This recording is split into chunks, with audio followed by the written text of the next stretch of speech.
Ashama harka fuudhee jirra jirtu hordoftoota fi kabajamtoota YouTube chaanaalii kiyya jalatti argamtan marti keessan bakka jirtanitti nageenya waaqayyoo isiniif haa baay'atu isiniin jecha isinirraa badee jira. Samuuna Wi-Fi irra hin jiru mana jirru turreeyyu kanatti isinirraa badee dhiifama naaf godhaa isiniin jedha. Kanatti aansee viidiyoo ayyaana dura waa'ee caaltuu fe'aa jirratti dubbadhee ture irratti koomentiin tokko namni barreessitanii akka waan isaan arrabsee yoon kan jireenya namaa seenee akkasitti akka fudhatanii isarraa waa xiqqoo dubbachuu barbaade. Lammaffaa immoo maatii nama jala deemanii kadhachuun akka arrabaatitti fudhatanii nama arrabsitanii waa xiqqoo isinitti himuu barbaade haga dandeetti kiyya haga beekumsa kiyya. Yaani maatii kadhachuun akka kootti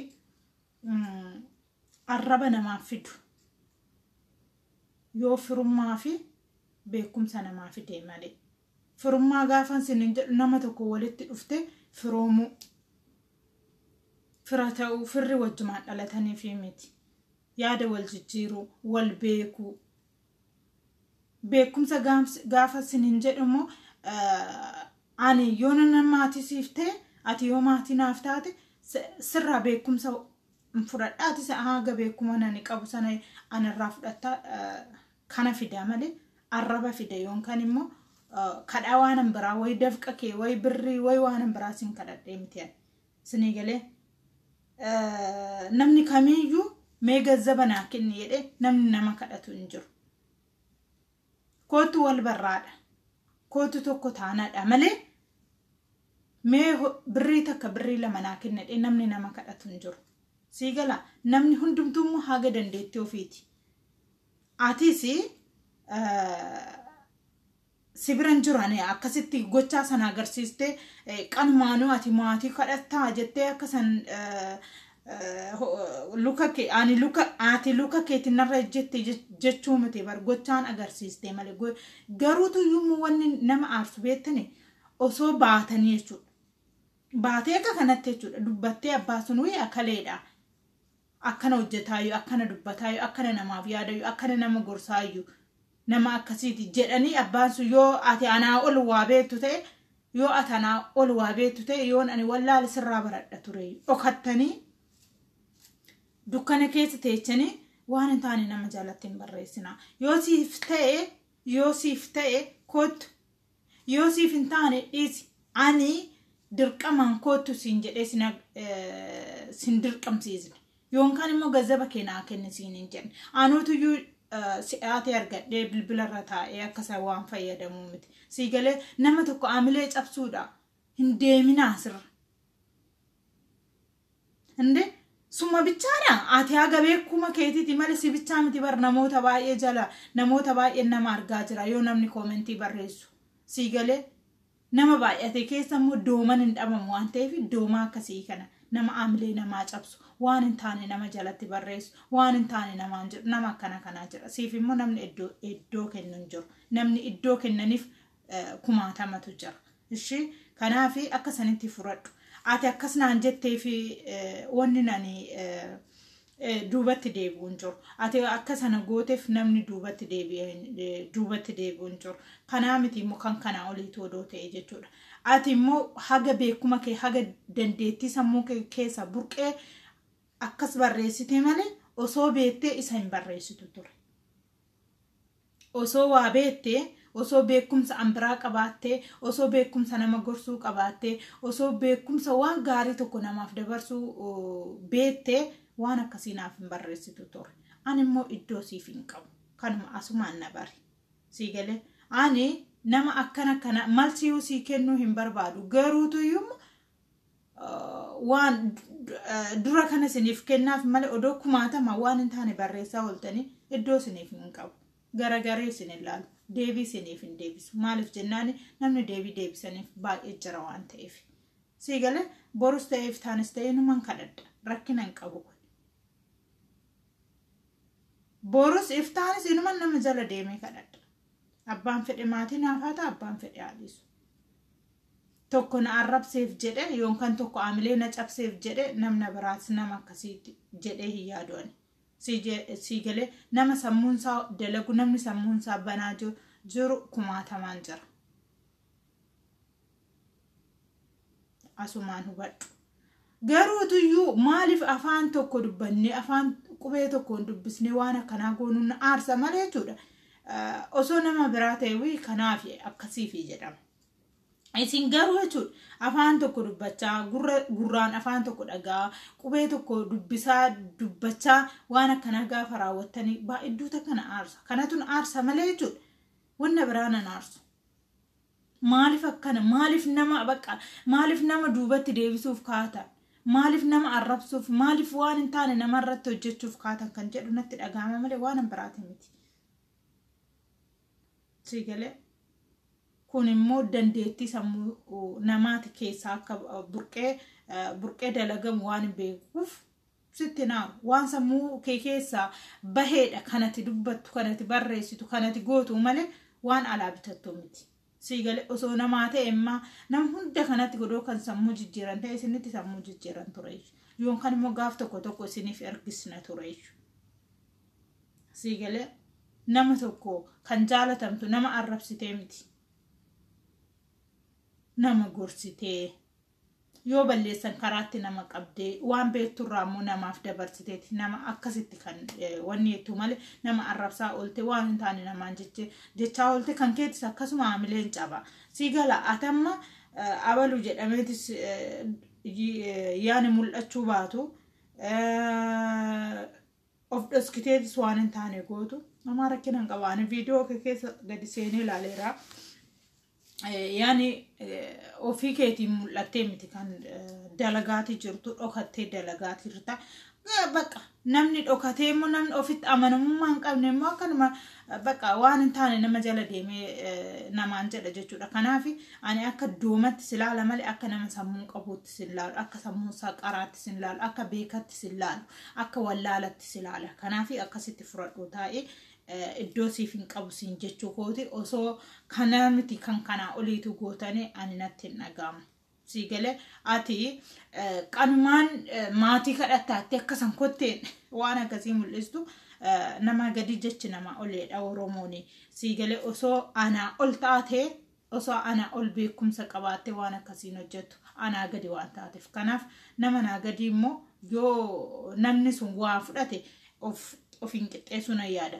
Yoo namni sun immoo kan waan namni jedheen fudhachuu hin barbaanne ofumaa gaditti gadi dhiisa malee ani nama naa gadi wajjin tokko lama hin jedhu siin jechuu barbaade. Tanani lammaffaa irratti waa'ee viidiyoo caaltuu fi hajii irratti dubbadhe jireenya namaa seeninne jireenya dhirsaafneetii seen ani jireenya dhirsaafneetii hin seenne nama seenullee hin jaaladhu jireenya nama seenu hin jaaladhu yeroo baay'ee hordofaati turre garuu abbaa sanirraa waan ba'eef dubbadhe.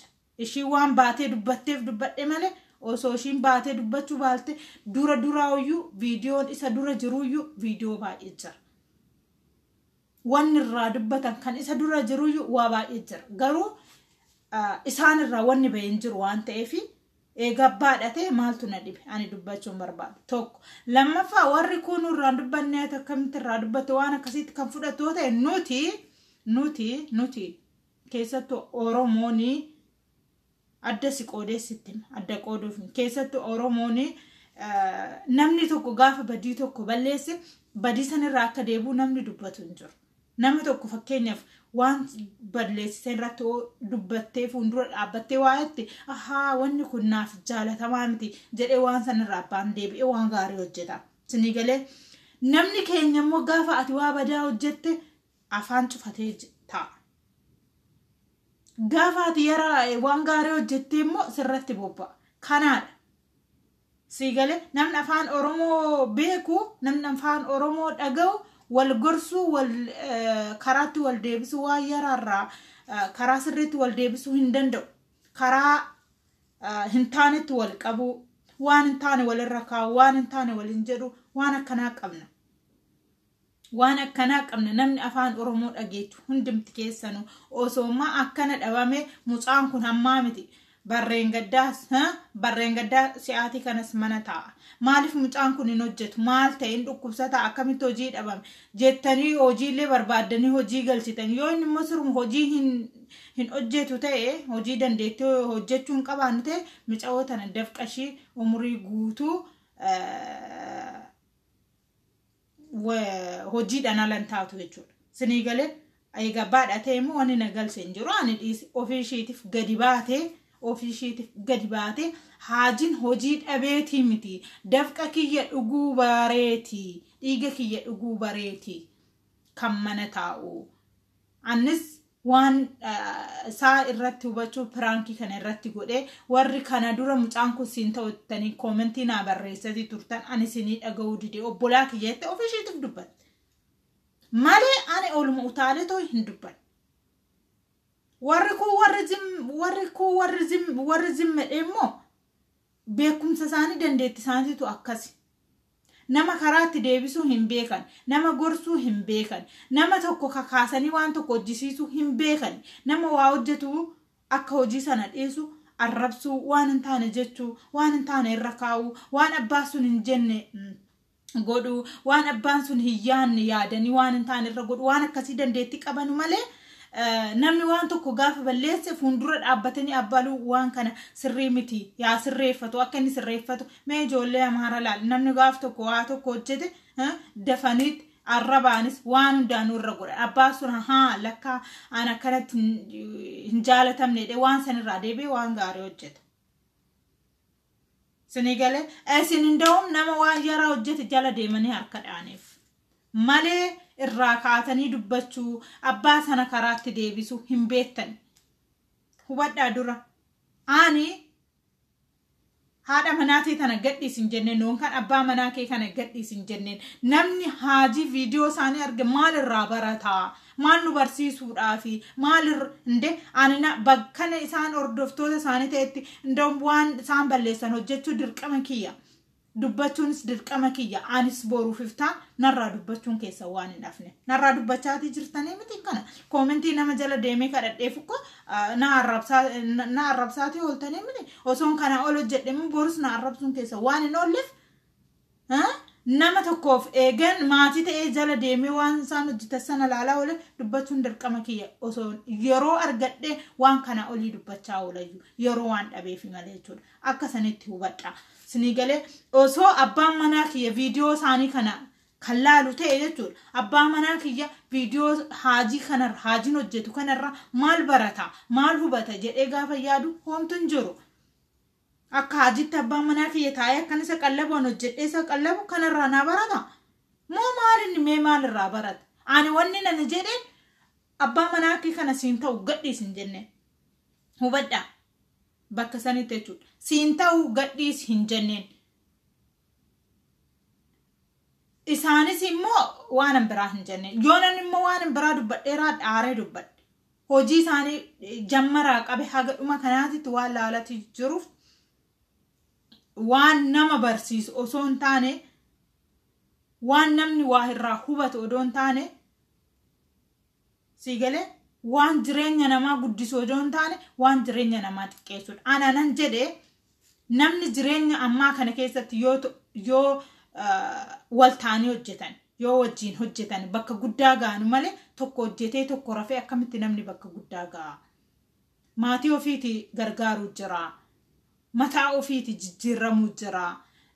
Deebi'anii daa'ima ofii boruuf iftaan barsiifachuu jira. Akkamittiin namni tokko hojjetee namni tokko taa'ee akkamitti danda'ama jireenya akkamii keessa jiraachuu barbaadanii wanni kun garamitti deemaa jira.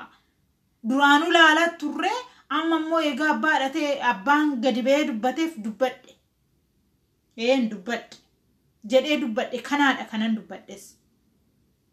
Maal ta'uuf deemanii maal nu barsiisuuf deemanii jedhee irraa dubbadhe kuni dhugaa kooti. Malee jireenya namaa seenee jireenya irsaamneeti seenee maali seenee ani gonguma waan kana hin barbaadullee fedhiillee hin qabusillee nama waan namaa seenullee hin jaaladhu.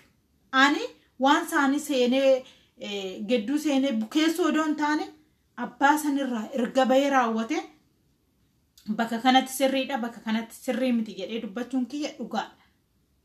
Akka sanitti furadha. Ani akka isaan hojjetanii wal ta'anii wajjin jijjiiraman barbaada malee akka isaan adda ba'an hin barbaanne.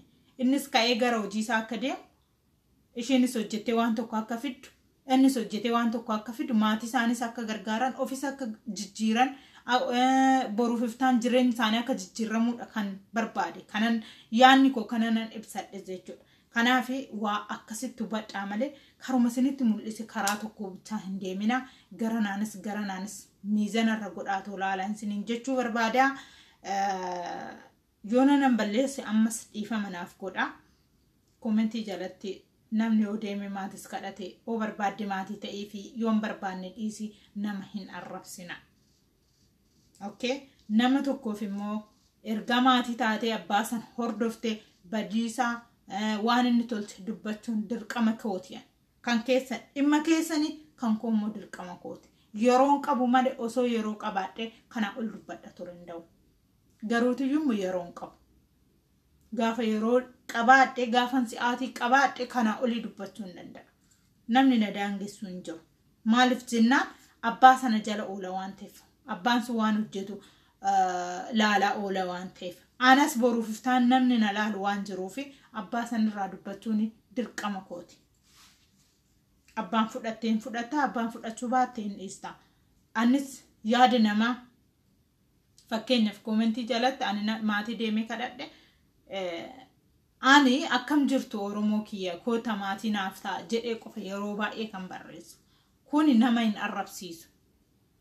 Sinii galee kunuutuyyuu ani kana jedheetuyyuu barreessee nama jala deemee kadhachuun arraba ta'e boruuf iftaan immoo osoo waan gadhee tokko agartanii maal akkanarratti taatanii ani beekuu hin danda'u. Isunumaaf gaafii isiniif dhiisa. Amma soon balleesse dhiifama naaf godhaa isiniin jedha. Namni kamiyyuu yoo dubbatu yoo hojjetu yoo maal jedhu ni balleessa ni dogongora karaarraa ni gora waan hin taane dubbata waan hin taane godha. Dhiifama naaf godhaa isiniin jechuu barbaada. Warri dogongortaniitis immoo waan hin taane jettanii dhiifama isiniif godheera. Osoo dogongorin immoo itti yaaddee nama sana aamilee cabsuuf yoo goote immoo rabbiin karaatti si deebisu isiniin jedha. Kanuma naaf galatooma baay'een sin jaaladha baay'een sin kabajaa bakka jirtanitti rabbiin fayyaa isiniif haa godhu. Bara haaraa kana keessa nama hin arrabsina yaada keessan jijjiirradha sammuu keessan jijjiiraa. Kan barreen gaddaa nama arrabsaati baate bara namoo dhiisi nama faarsi nama eebbisi kan nama abaaraa turte nama eebbisi kan nama arrabsaa turte immoo nama faarsi jaalala barbaade jaalala uummadhu tokkummaa uummadhu waliif yaada walittiin yaadina. Namni waliif yaadu namni waliif quuqamu yoomiyyumaayyuu homaayyuu hin dhabu. Takka taatee gaafa deemtu garuu gufuun sidhee du'uu dandeecha. Baay'attanii gaafa deemtanii waa guddaa tokkorra gurmuu guddaa tokkorra ga'uu dandeenya waan ta'eef baay'annee haa yaanu wal maddii haa dhaabbannu yaada walii walaa jijjiirru walaa deeggarruun siniin jedha. Naaf galatoomaa baay'een sin jaaladha baay'een sin kabajaa. Hundumti keessanuu bakka jirtanitti rabbiin fayyaa keessan sinaa godhu maatii keessan fayyaa godhu haadha keessan abbaa keessan hunda keessanuu rabbiin fayyaa isiniif haa godhu. Nagaa rabbiin biyya keenyatti nu haa deebisu. Biyya keenya biyya nagaa nuuf haa godhu. Qabbana biyya keenyatti haa buusu. Siniin jedha haga beekuma kooti. Amantaa keessan yeroo mara kan dubbadhu amantaa keessan hin gatina. Tsolotii godhaa du'aayii godhaa kadhannaa godhaa. Hundumti keessanuu musliima kiristaana osoo hin jedhin hundumti keessanuu amantaa keessan kadhadhaa. Kan amantaa ofiitirraan darbi wanni jiru amantaa keessan hin dagatinaa hundumti keessanuu haga dandeetti keessanii haga beekuma keessanii waaqa keessan kadhadhaan siniin jedha. Naaf galatooma baay'een sin galateeffadhaa sin jaaladhaa sinin kabajaa. Bye bye.